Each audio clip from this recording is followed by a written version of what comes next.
بہت سال پہلے کی بات ہے، بہت دور ایک گاؤں تھا جس کا نام اب کوئی نہیں لیتا۔ وہاں سورج ڈلتے ہی ہواؤں میں ایسی سرسراہٹ گونجتی جیسے کوئی رو رہا ہو۔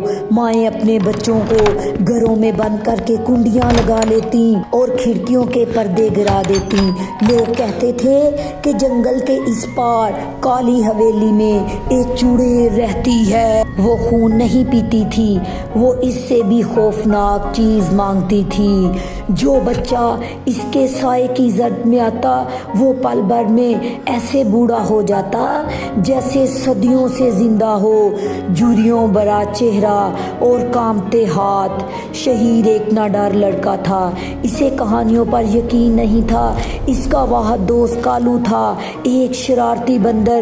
لیکن آج شام سے کالو عجیب حرکتیں کر رہا تھا۔ وہ بار بار چھت کی طرف جاتا اور جنگل کی طرف منہ کرتا اور اپنے دانت نکال کر گراتا۔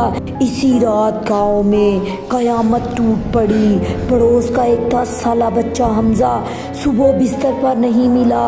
اس کی جگہ ایک چھوٹے قد کا بوڑھا بیٹھا کانپ رہا تھا اور وہ بس اتنا کہہ پا رہا تھا، وہ سرخ آنکھیں، وہ ٹھنڈے ہاتھ۔ گاؤں میں یہ تیسرا واقعہ تھا۔ چڑیل اب گاؤں کے اندر آ چکی تھی۔ شہید نے فیصلہ کر لیا، وہ ڈر کر چھپنے والوں میں سے نہیں تھا۔ اس نے اپنی گلیل اٹھائی اور کالو کو کندھوں پر بٹھا کر جنگل کی طرف چل پڑا۔ جنگل عام نہیں تھا، درختوں کی شاخیں سوکھے ہوئے پنجوں کی طرح لٹک رہی تھی۔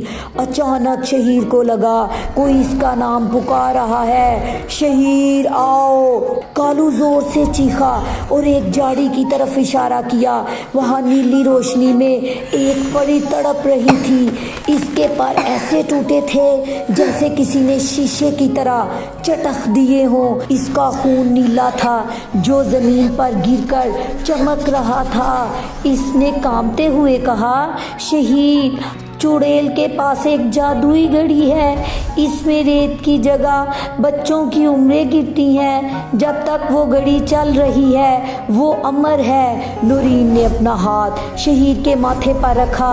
ایک ٹھنڈی لہر شہید کے جسم پر دوڑ گئی اور اس کی مٹھیاں خود بخود بند ہو گئیں۔ وہ کھنڈر کے قریب پہنچے۔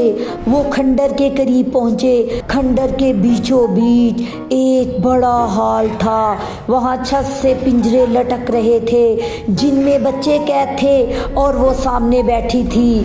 پہلی نظر میں وہ ایک خوبصورت شہزادی لگ رہی تھی، جوان اور حسین۔ لیکن جیسے ہی اس نے شہید کو دیکھا اس کے چہرے کی جلد کاغذ کی طرح پھٹنے لگی۔